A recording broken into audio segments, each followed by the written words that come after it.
Hello, and welcome to the Inventor's Arena. I'm Ed, and this is Scott, and today we're going to be discussing the inventor's journey. Scott?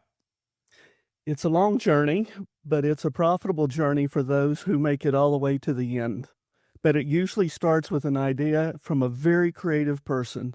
Most inventors are either very innovative or very creative, and a lot of them are creative. So they're looking at new solutions to problems or opportunities that they find, and that's great. But they also are very independent.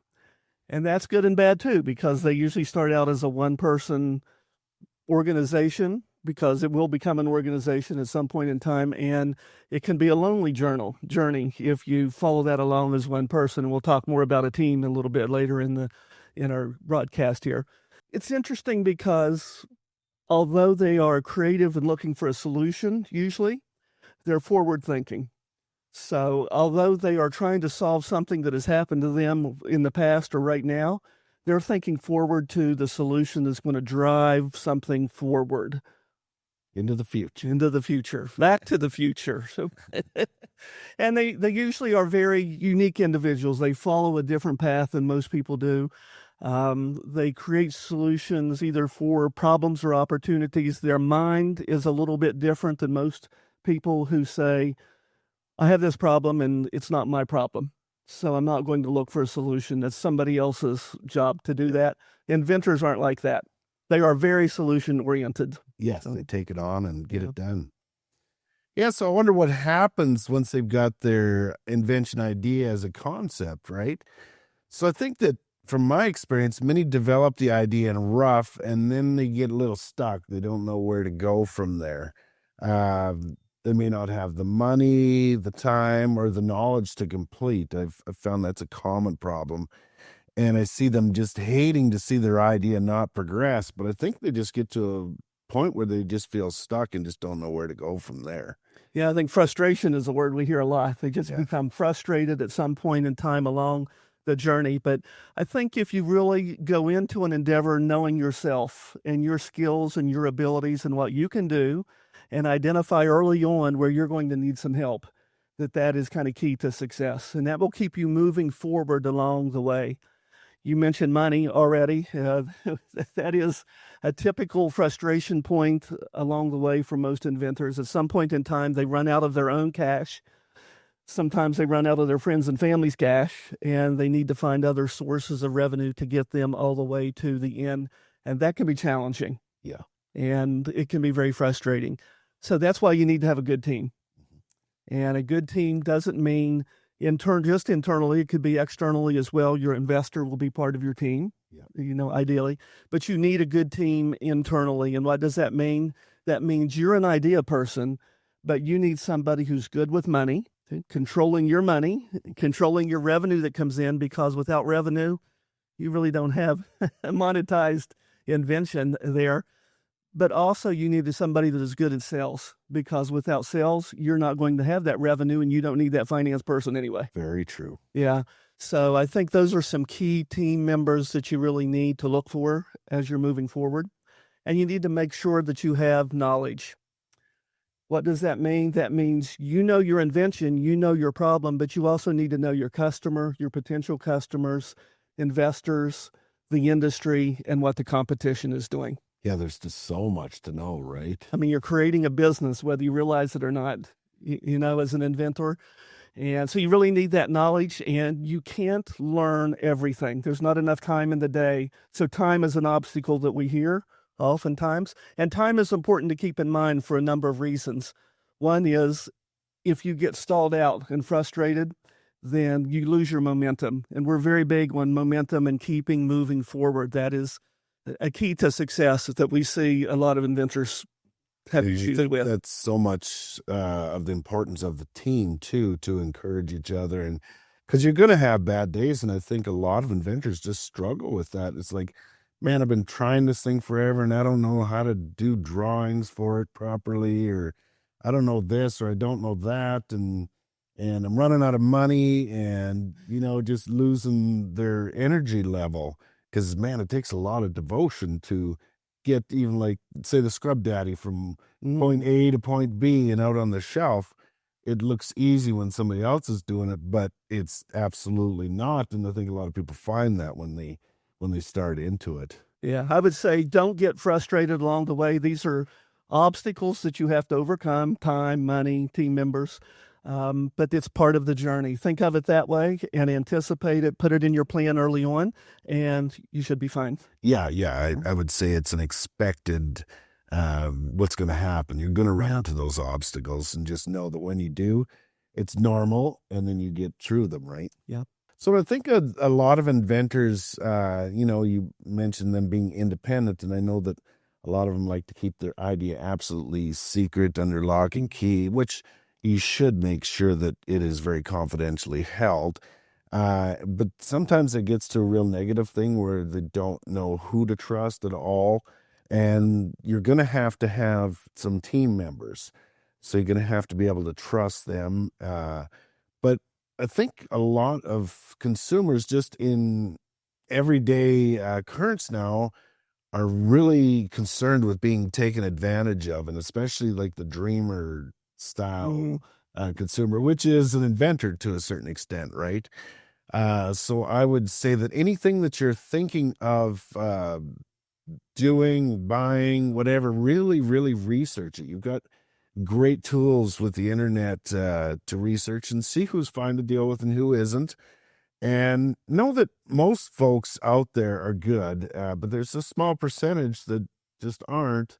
And you want to be sure that you're avoiding that, because that can be really frustrating when you're trying to move ahead with your project and then all of a sudden the money's gone because of a bad purchase or because somebody's not doing what they're supposed to be doing. So I think that's pretty important to keep on a positive note, right? Yeah, it's difficult to know who to trust in today's world, and you can do an internet search, but also realize that when you do that, whoever creates a web page, that's a marketing piece. And marketing and what a person markets and what they actually do and can do for you may and sometimes is not the same thing. Yes. So it's important to realize that. But as part of that trust, you need to surround yourself with some good people to help you reach those goals. Yes. One of the first people you will trust, as you know, is your patent agent and patent attorney. So you can go online and look for them, or you can go to the USPTO office and find a good trusted attorney or agent. And that's a good first relationship for most inventors, when you say that. Yeah. And there's going to be, depending on the invention, but there's going to be probably lots of development that goes into it. But doing that, like in our course, we teach to do both the development and getting patent protection kind of in parallel, so that, because you're going to need them both kind of finished at the same time or similar timing so that it works best. But yeah, I would really encourage them to talk to anyone that you're thinking of dealing with. Get to know them kind of on a personal level. I mean, it might be in person or on the phone, but really let them know your goals and kind of see what their goals are too, right? And see if they align and see how they can help you achieve really what you desire. And hopefully at the same time, it's a win-win for them, right? Yeah, I think if you go into it early on with your vision and what you want to achieve and what that final outcome looks like, then that helps you back into it and find the trusted people that you need to help you get there. Yeah, that's right. And I always advise too that you should sleep on it. Like, you've talked to such and such person and they just sound wonderful, and yeah, they get you all charged up and ready to go, and then tomorrow morning you think, well, maybe that's not right after all. Yeah. And you want it to be, and it's not just going to be one at a time. Like, probably the people, as you add them to your team, it's going to be one and then another. But remember that it's not just you working with this other new person now. It's going to be your team. If the drawings person doesn't get along with the video person, or, everybody's got to get along. It's got to be a cohesive effort. Yes. So I would just encourage everyone, know that you're on a journey.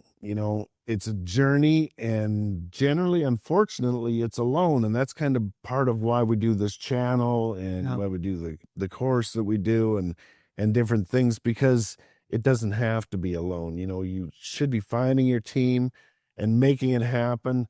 We're here to help. And be open to help, because you're going to need it to do a really good product, to get a true professional product that has success.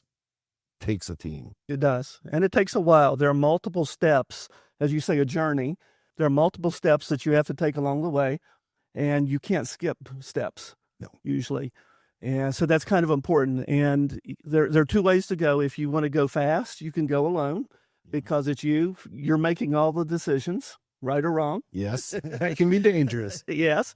But it keeps you moving forward at an exponential pace, at whatever pace you want to do. Once you bring those team members in and you start collaborating, then it may slow you down a little bit, because you have different views and you have to ponder those different decisions that you're making. But generally, you make solid decisions that will help you throughout the duration of your ideas. So you can go farther with a team environment, a team thought, than you can with just you sitting alone trying to contemplate the best route to go. Yeah, that's because it's always exciting to be racing towards the end, right? It is. But, if you want to go fast, go alone. If you want to go far, go together, because a lot of the inventors that we deal with, they really want to be serial inventors, right? And that is a long journey. Even one invention to get success on the store shelf is a long journey, let alone if you're a serial inventor, that's like a lifetime, that's a lifestyle, that's all that. So know you'll need help to get to success, right? Yeah. So, and I just encourage you again, don't feel alone. We're here to help and support you. Really, the world needs your invention to make it better. All of the different inventions that help society, and only you can truly push it forward. So I would encourage you to make it happen. You've very little to lose and everything to gain, and so does society, because we want to keep pushing forward. That's true. And if we can help, share your ideas and comments with us. We always want you to like and subscribe to our channel. You can also visit our website at theinventorsarena.com. If you need some local help and some assistance, we have inventor groups on a map at the bottom of our webpage. And we're here to help and support. So share with us your ideas, and maybe we can design a show around the problems or frustrations or success opportunities that you're having. Yes. Yeah. Let us know and subscribe for new content.